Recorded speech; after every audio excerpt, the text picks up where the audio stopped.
Buenos dias. No, buenos noches. Miami Hurricanes baseball fans. We're back on Canes on deck here.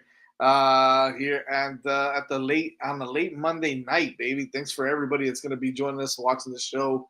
Got a lot to cover as the Canes finish off a 4-game sweep of Princeton, and we look ahead into the midweek matchup. Which again, Miami's got to win some midweek games, man. You can't get far without winning those midweek games. And also, of course, they run into they're headed over to Gainesville to play the Florida Gators this weekend in a big early season matchup. So we got a lot of stuff to cover there. We'll talk a little bit about what's going on with this pitching. Yeah, I feel like we accidentally we attended all 4 games this weekend, none of them together.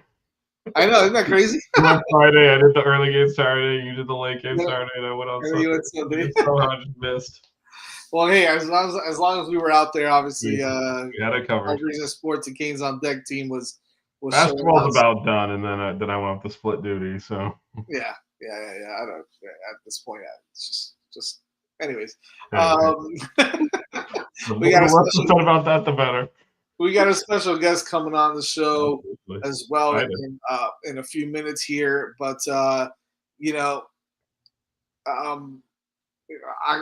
obviously, I want to kind of bring him on, but he's a guy that knows a thing or two about baseball. Obviously, he's actually coaching now. He coaches at the high school level, but played a little bit of ball himself, and I know he does love Miami Hurricanes baseball also, and he is part of the You Heard podcast. Bring him on. It's Mr. Polk Cane in the house. What's going on, boys? There he is. What's going on, buddy? How you doing, man? Doing good, man. Thanks for having me on. Of course. You know, we always talk offline about baseball, and we talk obviously on the Discord and whatnot. And I said, hey, you know, this is a good opportunity to kind of get us all on the show and shoot the breeze a little bit, talk some Canes baseball as the season gets underway. A lot of question marks. I don't know if they've been answered yet, but you know, some exciting stuff going on already down there in Coral Gables. So you know, we're looking forward to it. So we appreciate you coming on, man, for sure. Yeah, appreciate it. Vish, before we get going, we start. We asked some questions and we get some stuff out there. You got to see all 4 games as well, right? We got to see all 4 games this weekend live, one way or another. Between the two of us, yeah, we covered all 4. What was, and I guess I'll throw this to Polka as well, but what was the biggest thing that you took from this weekend's series against Princeton? By the way, first of all, JD, you better take some notes. You better have taken some notes of that first kid that came out to pitch for Princeton, Episcopa. Because that kid was throwing 94 to 96 and touched 97. Watch out. Friday night starter for Princeton. Take some notes. If he's an undergrad student, go get him next year. Because a guy like that, he looked good. Good. So you know, the thing is, people tend to want to get that degree from Princeton. So even if he's all right, let him graduate. There's other factors, man. He can come do his master's here, maybe save a couple bucks. I'm not going to save much coming to UN, but just come do his master's Miami and pitch it. Last time I checked, a Princeton degree is a pretty big deal. Yeah, that's worth a little something. That is baseball, guys, and the NIL. Come on, give me a break. Bring them over here. You know, stranger things have happened. You know, 94 to 97 on the bump. But you're playing at Princeton. What are you doing, man? What are you doing? Yeah. You know, you can be the next Oppenheimer or whatever you want. That's fine. But no, man, you got to come over to Miami and play baseball. Forget about all that other stuff. Wait, you went straight to Oppenheimer? Really? That's I don't know. It's the first name that came up to my mind. I don't know why. You know, I don't know why. You know why? Because we were dropping bombs this weekend. There you go. There it is. There it is. That is why he's a pro. Nice recovery. There you go. All right. In all seriousness, Vish, good showing, obviously, by Miami as a whole. But for both of you, what's something that's kind of surprising you a little bit, or maybe something that you like what you're seeing from this team so far? 7-1 start to the season. Yeah, I'll throw it to Pope first. So go for it. Yeah, Pope, go ahead. You first. You're the guest. I've liked where they've gone, where the pitching's going, because if we remember last year how bad our bullpen was, And if we got out of our starters, we're like, oh man, I hope they can do something on the bump. But no, I'm liking. So far, the guys have looked outstanding. They've been lights out. I mean, all three guys had another nice showing this weekend too. I think on the negative side, we were all starting to wonder about Cuvée starting off. We're like, oh man, is it going to be that sophomore slump or not? But I think this weekend he kind of figured some things out, and I think he's on the upside now, starting to turn things around. Finally got that first home run out of the way, so that's huge. But a player like Cuvée, yeah, if you don't really know baseball, there's times where guys go through stuff like that, but a player of his talent is going to figure it out, and he's going to come back. So I don't think going forward it's not going to be much of an issue from this point on, to be honest with you. Yeah, Vish, a great point on Cuvée. I think that at times Cuvée can put himself in a position where he's feast or famine, right? He's either gonna go 0 for 3 with a golden sombrero, or 0 for 4 with a golden sombrero, or he's gonna go 3 for 4 and hit 700 feet. So I mean, it's kind of feast or famine sometimes. But like you mentioned, Polk, once he gets it going, he's starting to see the ball really well. Is actually when he hits the home runs like he hit this weekend, because that home run didn't get much more than 20 feet off the ground, right? He hit a laser to right center. Was it like 107 off the bat or something? It was unbelievable. It was a rocket. Once he's doing that and he's hitting those doubles that are just lasers to right center and left field on that base hit, like that's how you know he's seen the ball really well. Again, yeah, I get it. Princeton pitching is not great, but you still got to hit the baseball, right? Bottom line. No, facts. And not everybody is going to throw 94 to 97 every single guy that you face. You got to hit, period. So, yeah, it's nice to see him kind of get going a little bit. But I think my biggest thing is not necessarily just the starting pitching per se, but just the depth right now, Vish, of our pitching, that top to bottom, even the young guys are not getting rattled if they give up a hit or if they give up a walk. It looks like these guys are just out there and they're going after guys. Some of the guys that are impressing me the most, guys like Tate Darius, and even Laz Calera, and some of the other guys. But what's your thoughts on what's going on so far? 7-1 start going into Gainesville this weekend.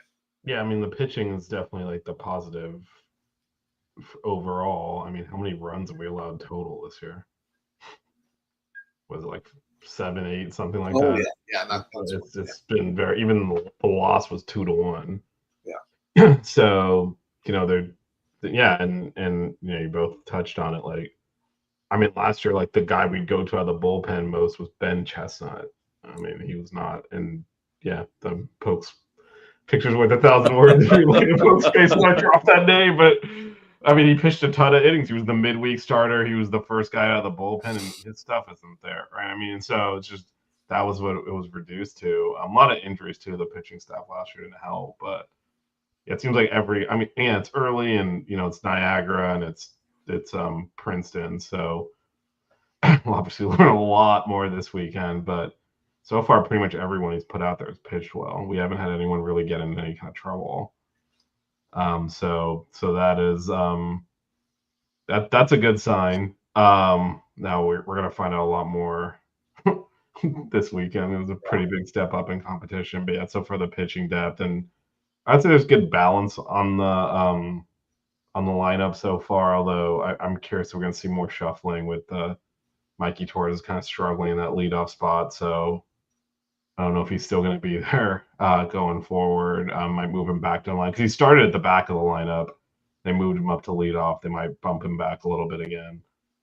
He's batting in the hundreds, and he's the only one that's a regular player doing that. So I think we'll probably see him maybe slide down a little bit. But there's much better, I'd say, balance across the lineup. We're getting production from all parts of the lineup. Where in the past, even on our bet, like last year was a complete disaster. But even the year before that, when we were 9th overall and going into the NCAA tournament, it was Kafis, it was Yo-Yo, it was Sears. The front of the lineup would do all of the damage for the team. And basically, once you got past the 5th hitter, like, all right, we got to wait 2 more innings for the lineup to turn around before we can score. Yeah. You don't really get that sense with this team. There seems to be a lot of hitting going on up and down the lineup, which is another positive. Polk, I think that Vish brought up a good thing on a good point on the lineup and the shuffling. I think, as you mentioned, Vish, I think JD's done a good job of mixing and matching and kind of trying to find different things that may work. I think the biggest, I don't want to say the biggest surprise, but the one I'm most excited about is the versatility of Jake Ogden, kind of, being able to be that leadoff guy, but also drop him down the middle of the lineup. Because he's got a little bit of both. He has some pop. Obviously, we've seen him hit a home run, hit that grand slam where he got kind of eaten up a little bit on that pitch. Also, he didn't even hit it great. Obviously, the wind helped him a little bit, but he was able to get it out there and yoke it out. But then you also see his ability to get the ball on the ground and make contact, and and he's got a little bit of speed. So I think his versatility has been really impressive to me. But I think what you're going to see. And I've spoken about this with Vish and some other people, right? The whole Mikey Torres experiment. I think that he might be he's a great outfielder. Guy can go out and grab anything out there. He's got a hose for an arm. He's a pitcher too, by the way, in case a lot of people don't know this. But Nice. the kid could be probably just as good as some of these other guys on the mound. He's a 90s guy from the left side. Okay. And so he's a kid that, he can do both. And I think that if he doesn't hit, which he's gotten a base hit here and there, but as you mentioned, Vish, I think it's been more at the bottom of the lineup. If you don't see him hit, you might see a guy like Fabio Peralta come in and get some time in the outfield and center field. It's kind of build the same way that he is. Could potentially swing the bat a little bit better. You've seen a guy like Amari De Jesus. I know he's an infielder, but you've got some opportunity to shuffle some things around there.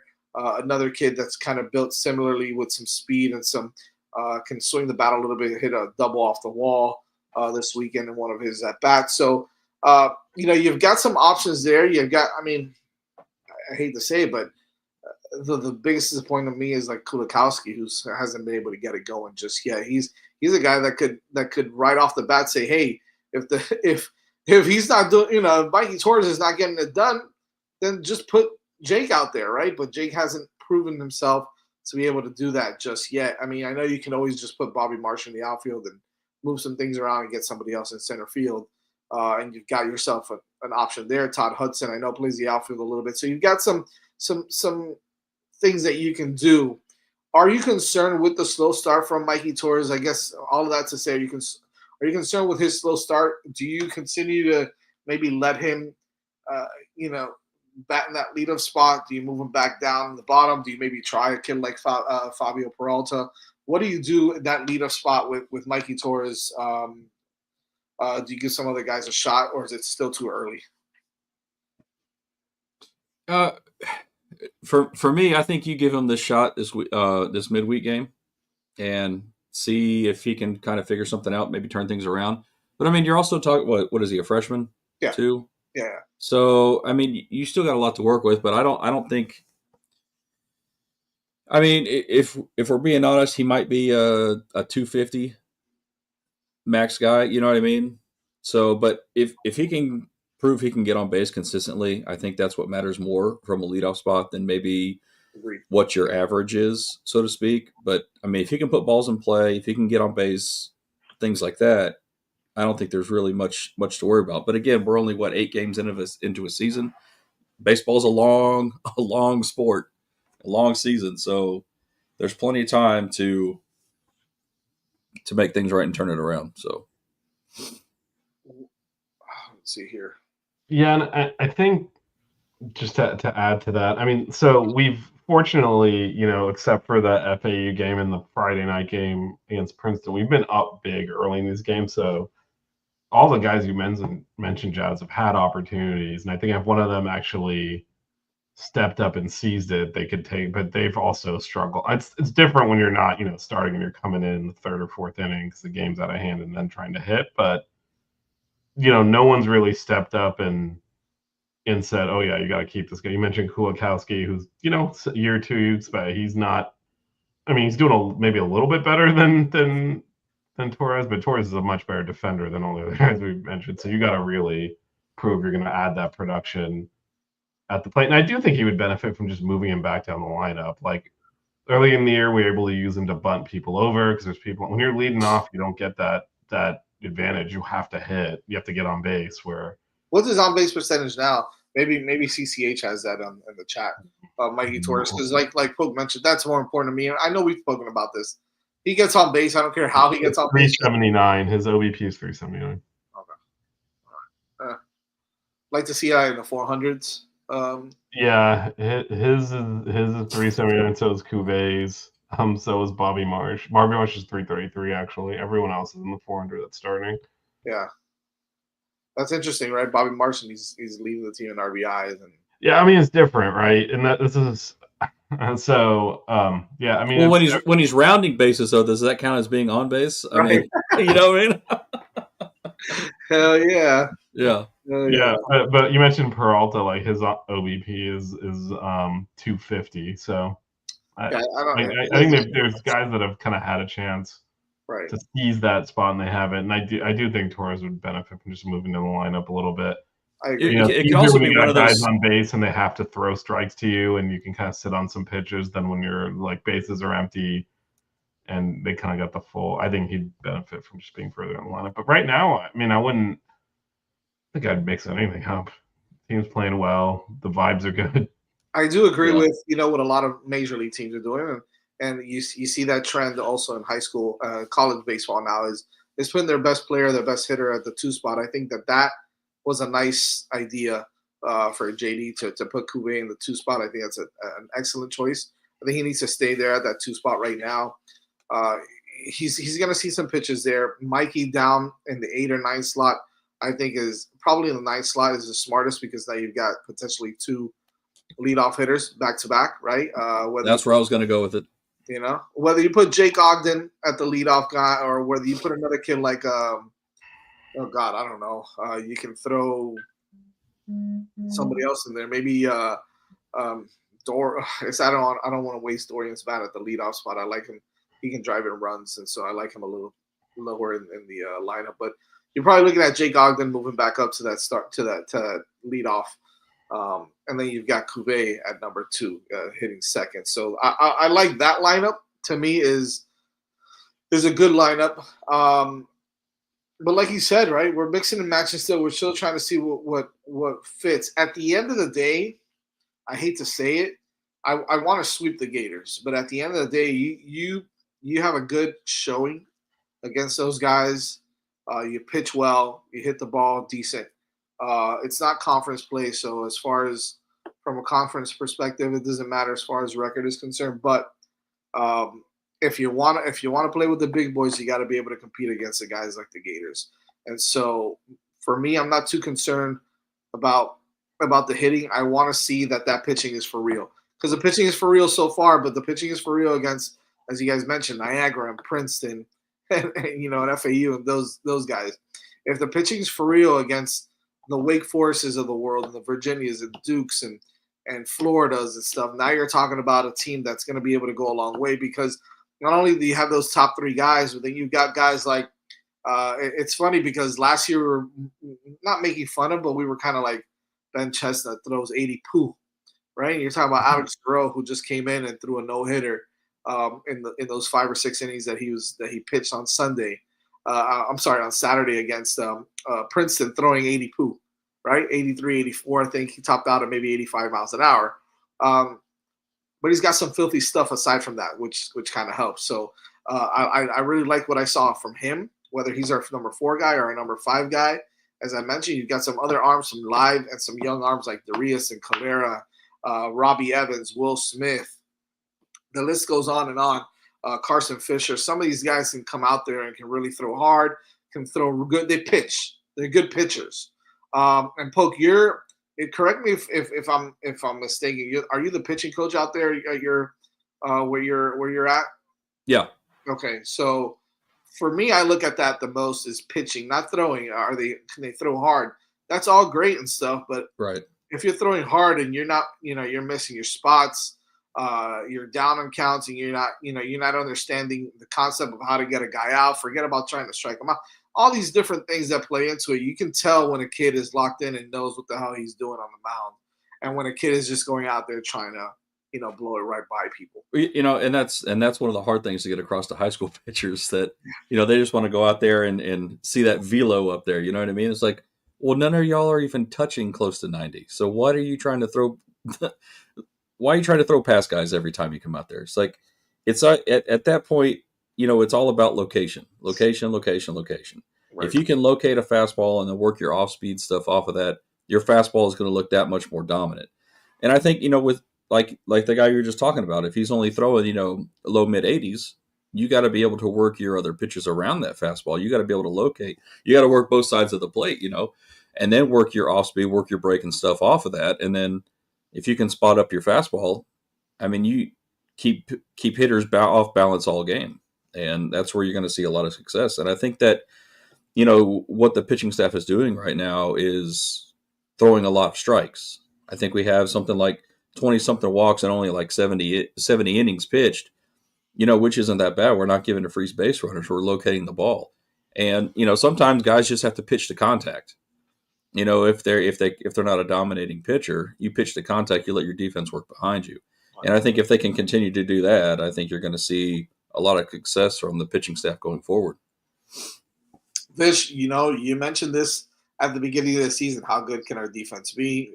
Even a guy like Nick Robert, who throws hard. He's upper 90, like low to mid 90s. Excuse me, not upper 90s, low to mid 90s guy. But he pitches to contact a lot. So you got to be able to play defense behind a guy like that, because that ball, hit off a bat that swings and hits a 95-mile-an-hour fastball as opposed to an 85-mile-an-hour fastball. It's a big difference coming off the bat. So you got to be able to play some good defense behind them. So far, the defense has been really good, if you ask me. I think that they've been able to play some solid defense even behind a guy like Nick, although he had a very strong outing Friday night. Still a guy that might give up, some runs here and there, but he's also going to hitters are going to put the ball in play. And so you got to be able to play defense. Have you been I guess satisfied? Have you been happy with the way that the guys are playing behind their pitchers right now? I haven't even gotten to the biggest surprise of everything, because I'm going to get excited about talking about it, but we're going to get into that at the end.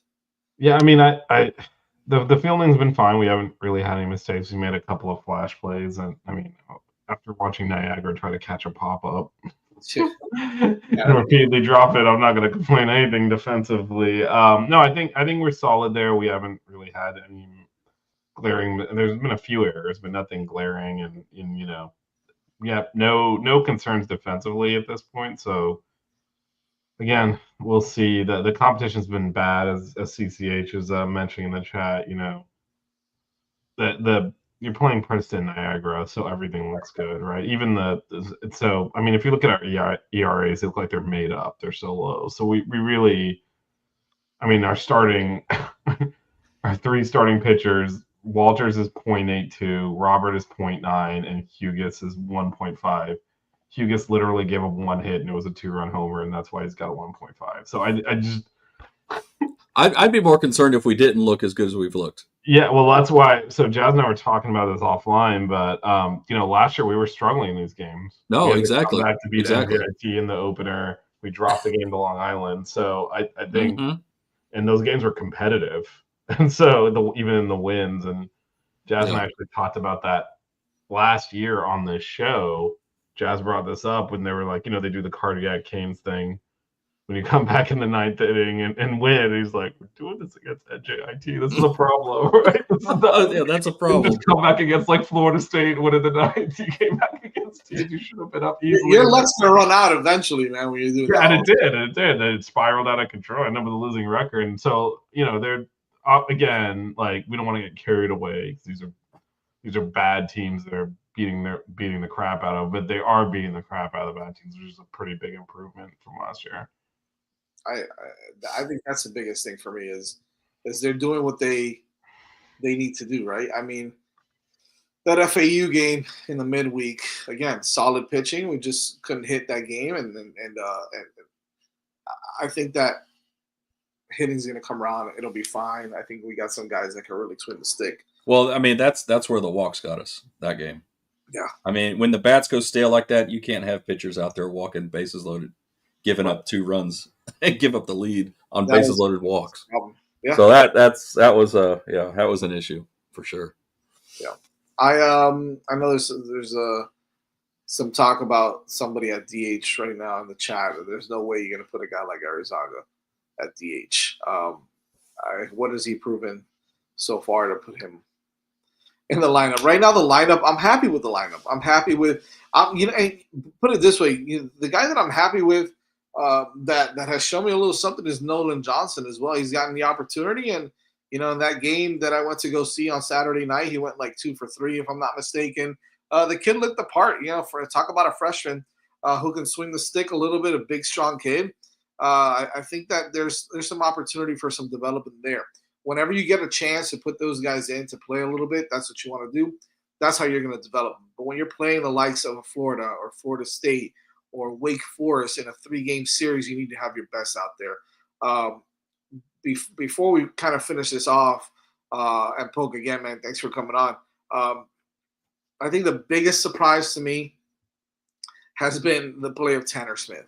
Coming into the season, I said, if Tanner Smith can hit 250, I'll be happy, because behind the dish, he's an absolute stud, right? Behind the dish, calling games, I think we've got one of the best there in the ACC, maybe if not in the country. Kid comes from a very good program in Oregon State, where he obviously was able to play a ton there, win some big-time ball games there.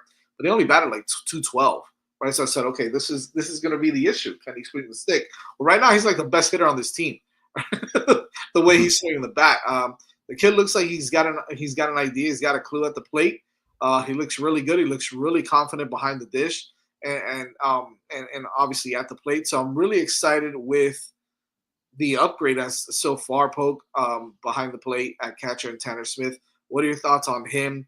Are you as surprised, or did you kind of think that coming in, this was his opportunity to kind of do what he's doing? No, I mean, I kind of both, really. I am surprised at what he's doing so far, and he's taking full advantage of the opportunities he's getting. So, I mean, you always like to see that. If you can have that guy behind the plate that's able to do what he's doing, I mean, it only gives not only the rest of your team confidence, but it gives your pitchers confidence as well. Yeah. Vish, what are your thoughts on Tanner Smith so far? Yeah, no, I mean, he's hitting well. He's seeing the ball well. Like you say, he's good defensively too. So there's not really been we thought we might be making a little bit of a compromise with the at the plate, but so far it hasn't happened at all. Hasn't materialized at all. I mean, we should probably call out that we did shuffle the coaching staff this summer and do have a new hitting coach, and I will just say the approach at the plate looks a lot more restrained, and I think we're getting just better quality. Again, it's early. We'll see this weekend, because all of a sudden we're facing. We're going to face some good pitching this weekend, Florida, so we might be eating these words a week from now. But I think everything's a lot more. I think our at bats are a lot better. Our plate approach is a lot better. We're patient. We're not striking out nearly as much as we did last year. So I mean, Tanner Smith, like you said, batted 221 at Oregon State last year. So this is a pretty big. Yeah, it's been a few games and against not great competition, but it's a pretty big step up in terms of what he did there. So yeah, let's hope it continues. But I do think we did kind of try to address an issue that we had at the plate in the offseason, and it's 8 games in, but so far that is certainly looks like we're doing a better job there, at least. So he does the CCH says he leads the team in most errors, which he wouldn't put money on that. Yeah, and we're still happy because he's still a stud back there. So yeah, I'm good with it. I know I mentioned Nolan Johnson earlier, and he's doing a great job. I think he's got an opportunity to get some more playing time, whether it's DHing or even playing first base or something along those lines. If you've got to mix some things up in the outfield. So I think that the guys that are being productive, that are getting the opportunity, like a guy like Johnson, kid like DeJesus, even Degody. I know Degody's not his batting average is not there, but he's good defensively, and he's a kid that's going to come in and play hard and be a good defensive substitute per se. I guess you can say he's those are important things to have early. And if you're getting it from freshmen, that's even bigger because their development is there. It's getting there. They're getting playing time against big time teams, against big time programs. And if you see that more and more and more, that just means I think that the team is being successful. Before I get you off, Polk, I know we had a question about velocity somewhere here where and you mentioned it, right? You mentioned also velocity is a big thing for a lot of teams in high school, and for even maybe for coaches in college. Our college coaches looking a lot for kids that are throwing really hard coming out of high school. Or are they looking for kids that know how to pitch, kids that know how to throw strikes and get people out? What are they looking for? Because the transitions, I mean, it's a big deal because you're seeing it in Miami right now. You're seeing some kids that are throwing hard, that are pitching really well, and then you're seeing some kids that are pitching really well, not throwing so hard and being successful as well. What do you think is the biggest attribute to that, or what the coaches are looking for at the next level? I mean, I think it's going to be a case by case situation a lot of times, but I mean, I always look for guys that have good control of pitches and can throw a lot of strikes. It doesn't necessarily mean you're throwing mid upper 90s. However, if you got a kid that is throwing that and he's raw, but you sometimes can see some fine tuning that can take place, you can kind of work around that, so to speak. But I think the velocity issue comes more from kids wanting to make a name for themselves and wanting to be, kind of put on the map. I mean, you're seeing it more with more draft prospects than anything as far as high school pitchers go. The hard throwers coming out of high school, these guys going to get drafted up and get them in their organizations early on. That way they can get them established. But, I mean, overall, I think most coaches are looking for guys that have good control of strike zone and can throw a lot of strikes and get batters out. I mean, that's your main goal as being a pitcher. You want to get batters out, not necessarily by strikeouts, but if you're throwing strikes and you're pitching the contact and you got a defense that can work behind you, you're going to be successful no matter what level you're going to be at. So it's going to be a case by case basis, really.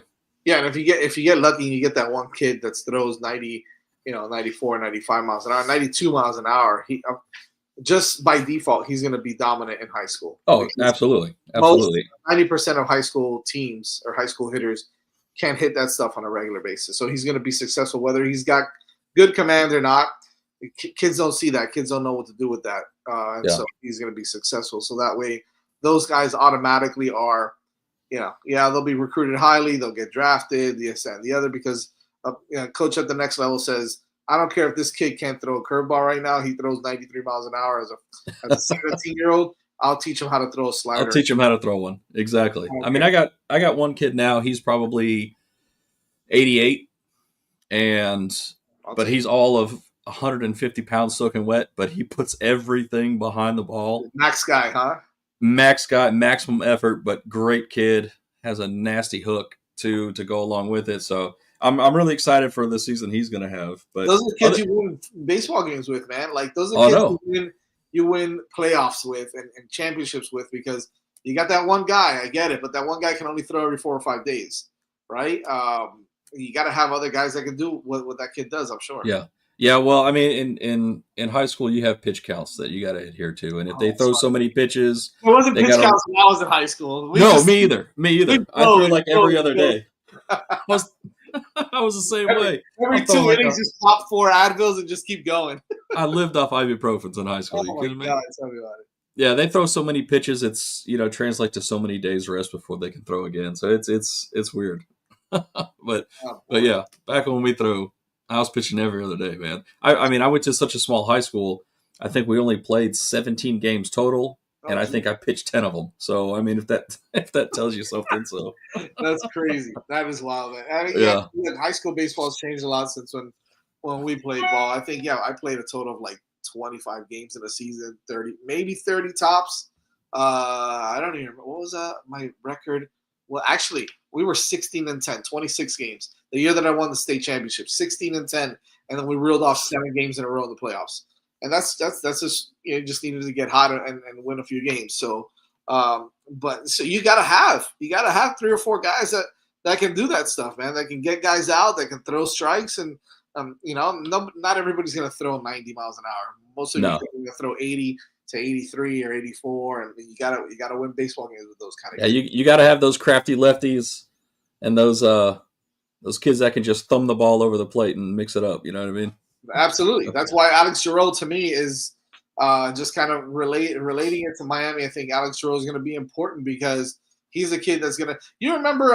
You guys remember Vish? You remember what's his name? Sam Abrams for the Canes. It kind of reminds me of that. I mean, he didn't throw the same way, but Sam Abrams came in and he threw 84, 85 miles an hour, but he got people out, man. Every single time he came in, he was a guy that you can rely on that's going to come in and get people out. Threw 84, 85 miles an hour, right? The kid was good. That's the kind of kid that Giroux kind of reminds me of because you need guys like that can throw strikes and get people out.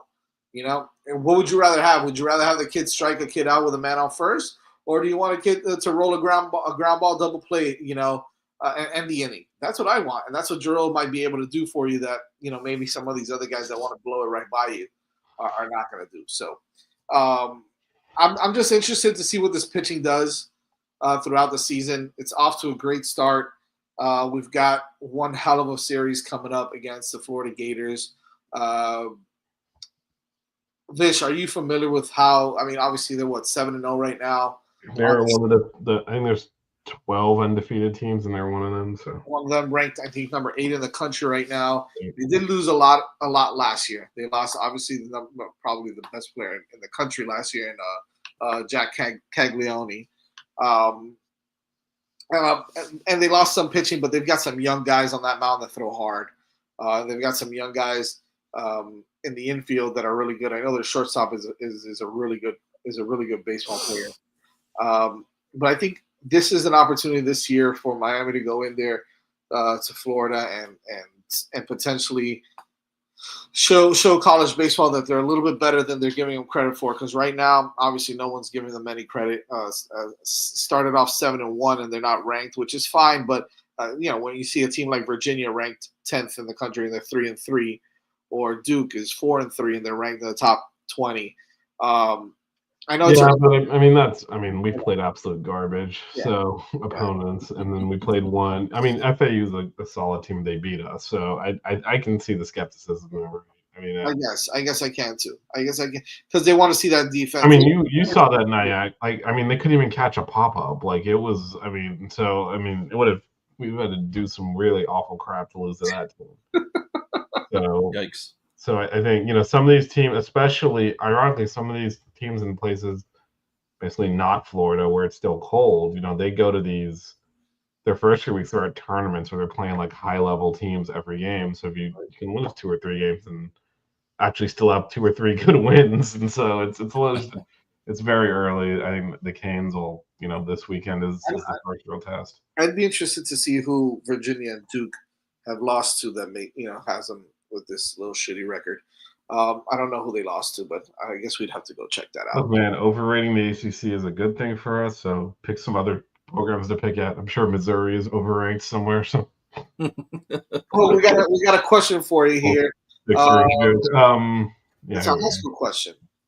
What players have you seen this season that have impressed you on the high school scene, his team and others? And just to give you an idea, Polk actually is in a very good high school baseball area for the state of Florida. That Central Florida area produces some really good baseball. And I know, Polk, I'm not sure if you're playing any really good teams or if you've been able to see any of them out there and any players that have kind of stood out to you. So for teams we've played so far, there hasn't really been any real guys that have stood out, so to speak. I mean, some decent ball players, decent high school ball players. We faced a kid, a lefty. I forget who was it.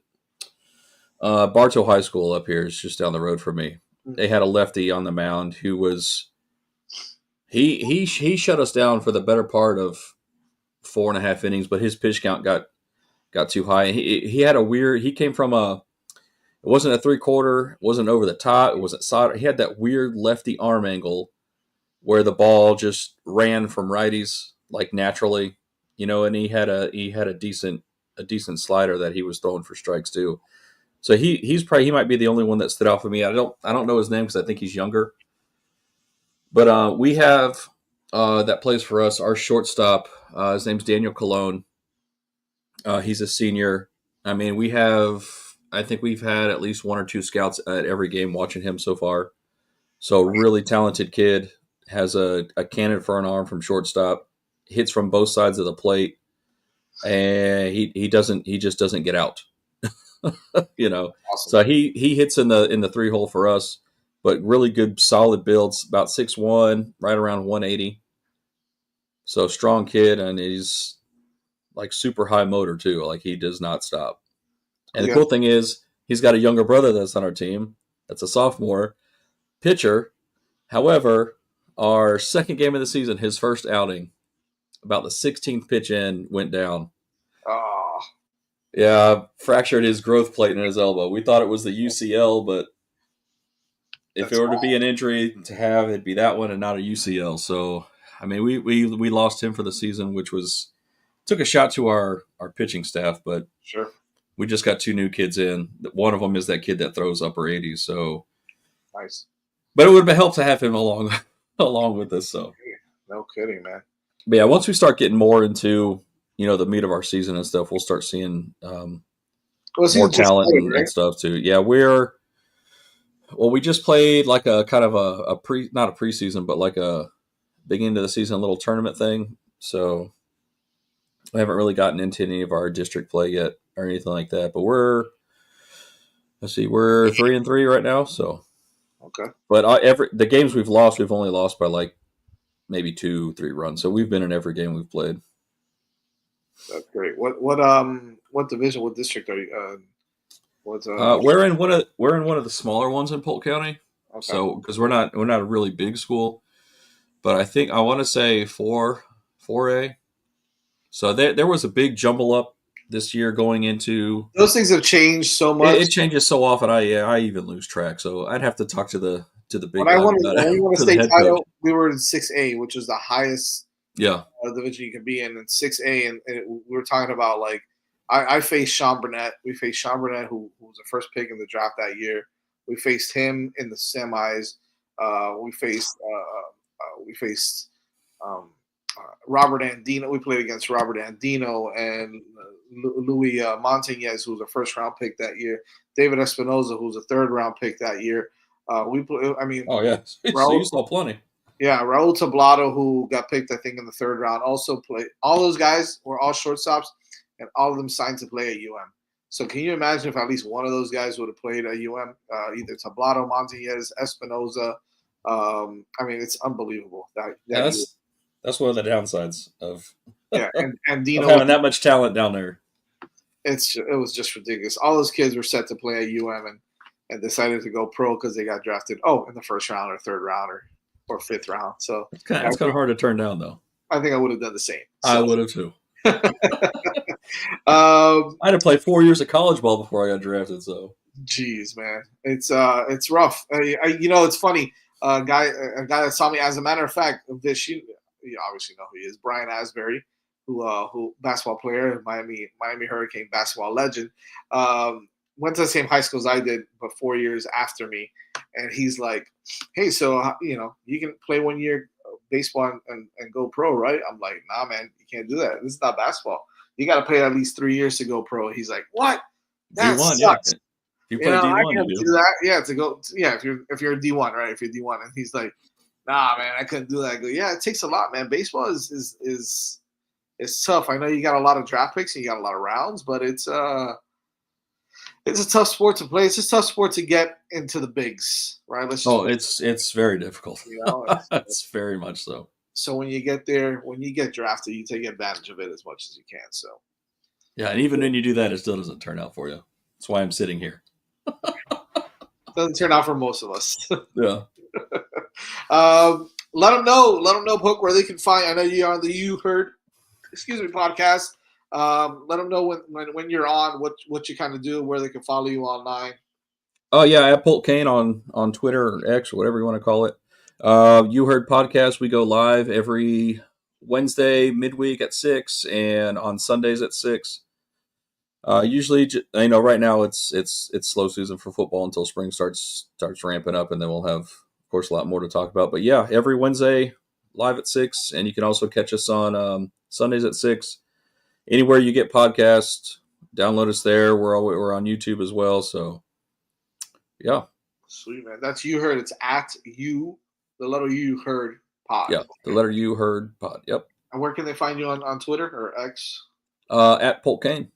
I'm having an issue with X right now. Are you looking at the screen, man? Because it's right there. I'm having an issue with that. I'm fighting with X right now. Anyways, Polk, man, we appreciate you coming on and talking some baseball with us, man. Yeah, absolutely. Anytime. Always a lot of fun. Hopefully we'll have some good stuff to talk about next week after a big series. I hope so.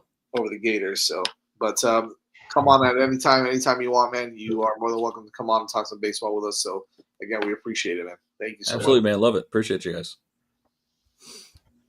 All right. And Vish, man, it's a big one this weekend. I know that I'm trying to downplay it, but I really want to beat the living daylights out of the Gators, man. Oh man, that'd be nice. I don't want to put too much on it, but that would. It actually does matter for the long run, right? Like it matters because it counts as good wins, especially if you want to host regionals or if you want to do things like that. Not forget about the ACC. The ACC tournament is stupid at this point.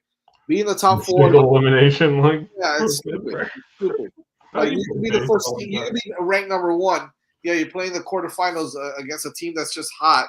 They're throwing their number one guy. You're gonna throw your number 4 guy probably, and they beat you. Oh no, it's stupid, right? Like win games. You got to win games. You got to win a lot of games. And you got to be ranked high. Top 10, top 15. Get that regional spot and go from there. Yeah, and this is these are the types of series you need to be competitive in. Definitely don't want to get swept here. That'll undo a lot of the. Yeah, obviously there's a game on Wednesday, FGCU at home too, so you need to win that. Yeah, how about we win that one too? Yeah. No, because again, last year, did we talk about this on this show or?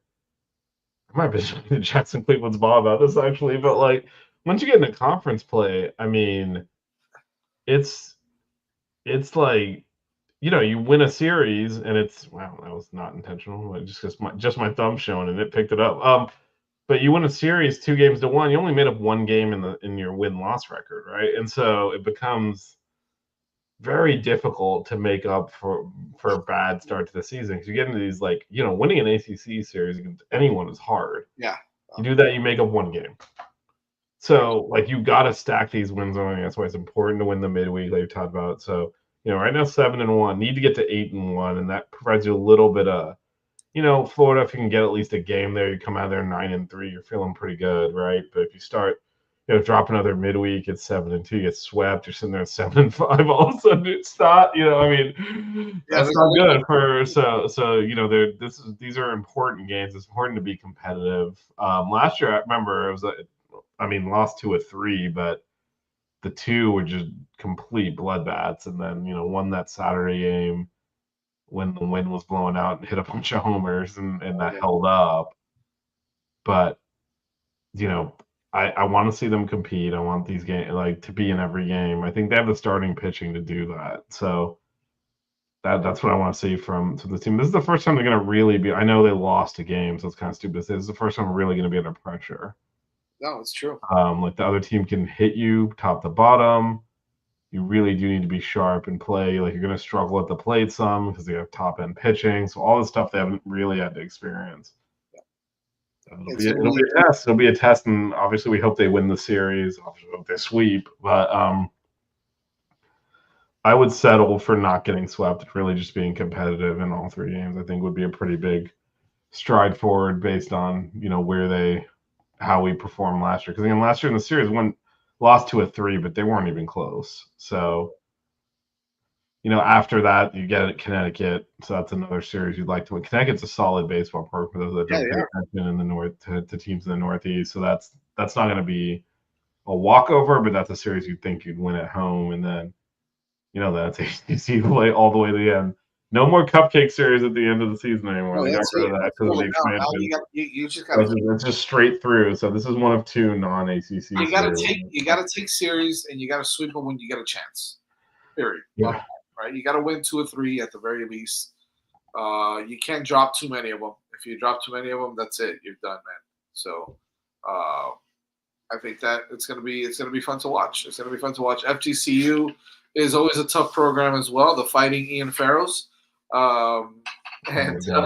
Twice. I know. He's not still there, is he? That's so whack. He's not still there, right?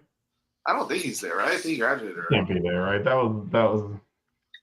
You never know. You never know nowadays. You never know nowadays. No way, he's still got eligibility left, right? Let's take 1 or 2, and let's be competitive in all 3 of them. That's just like you said. That's what I want. And let's beat Florida Gulf Coast. I think that's important. We blew one midweek game, but you want to see. Is that tomorrow or Wednesday? That is Wednesday. Yeah. If I'm in town, I'll go.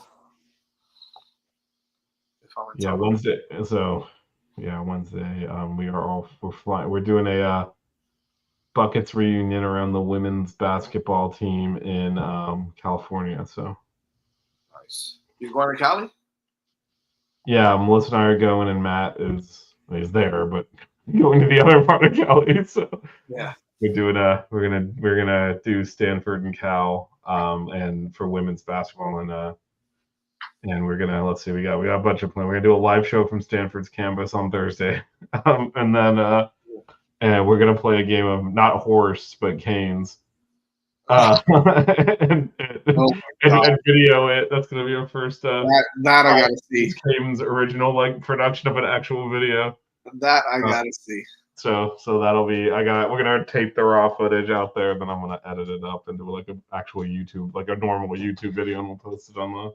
That's funny. So so we got that coming up. And tomorrow I will be at the Watt. You do it to yourself. Because the Duke Blue Devils, and seems to be future head coach Jai Lucas, are in town to curb stomp the Canes. So I'll be out there to see how that's going to be interesting. That's going to be a good. That's about at a level of awkwardness that's got to rank pretty high. He's basically, everyone knows he's going to be the coach. He's the system on the opposing team, and the timing of the leak is he's gonna finish the season with them, right? Yeah, I mean, it's not even official yet or anything. It's just everyone kind of knows. If it was official, it'd almost be easier because he could just be like, look, I'm not addressing that till the end of the year. But now they're going to ask everyone about it. I'm like, well, these rumors, and it's even Mets here. That's not official, but it has not been announced yet. Yeah, so my assumption is he'll finish this. He wouldn't leave in the middle of the season there. But he's going to be at the Watt tomorrow, assistant coaching the other team. So very cool. And then Cooper Flag will be having his way with the Canes again. Should be fun. It'll be something. Let me know how it goes. We'll see you guys. I think we know how it's gonna go. It's not gonna be baseball is definitely exciting now. The basketballs have kind of fizzled out, but baseball is so far so good. I can't complain about where they're at right now, and let's hope they keep it up. Again, this is a big test this weekend, but as CCH said, this isn't just a test, it's an opportunity, right? So see if they can seize it. Should be fun. Vish, always a pleasure. Polk, thanks for coming on the show, man. We appreciate it. Polk Cane again. Follow him on X, Twitter, whatever we're calling it these days, at Polk Cane, and then also You Heard Pod. That they do. Definitely check that out. Follow that on X/Twitter as well, and check them out. They do a lot of great work over there. Friends of the network. I think it's safe to say that You Heard Pod. So friends of our network. Yeah. Chalupa and the rest of the yep. There, so appreciate it, and we will see you guys next week. Adios. Yeah.